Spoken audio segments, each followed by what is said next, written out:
我聽音樂，即係聽下啲 jazz 音樂，跟住就睇下書，跟住11、12點就瞓覺，用咁樣嚟消遣咯。你聽音樂睇書完咗就即刻瞓覺，還是你會再唞多一陣？總之我聽完之後就好似點講咧？聽完之後就喪失咗語言功能。好似一個世界靜咗。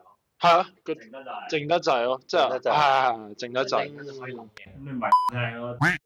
所以我就想問你會唔會好似有我呢個狀況，還是你係聽完讀完書，跟住你再唞多一陣，你先再瞓咯？我都冇咁 strict 嘅，我唔係淨係兩個活動順序做咯，我中間都交替咗啲睇 YouTube 啊、碌手機啊，我係兩害取其輕咯。我知道自己有得揀，面前有音樂同埋有打機，我會揀咗音樂先咯，因為打機一定死緊啦。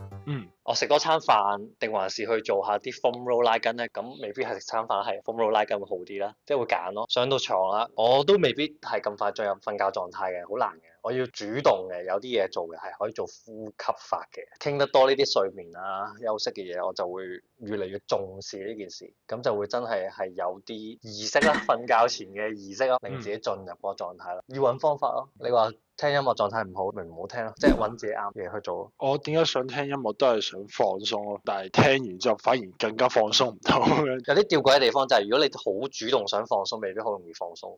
係即係我要放鬆，我要放鬆。係有時仲喺緊張，冚鳩自己。即係好似放鬆。放鬆。頭先講咩想放鬆就咩按腳咁樣轉移即係視線。你好撚大力，你好主動，我要放鬆，我做呢件事為咗放鬆。點解你會咁？係啊，咁嗰個心態又未必啱。係咯。跟住睇書會唔會睇啲係可能小説類啊，悶啲，容易啲悶嘅？睇數學都得啊，我睇嗰啲推理邏輯嗰啲，即係即刻眼瞓。睇乘數表。我知係咩啊？即刻眼瞓係啊！我睇聖經啊。睇聖經嚟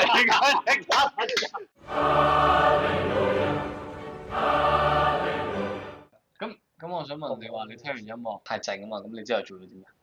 跟住我就瞓唔着㗎。跟住咁之後咧，我就會瞌埋隻眼咯。跟住OK，瞓覺。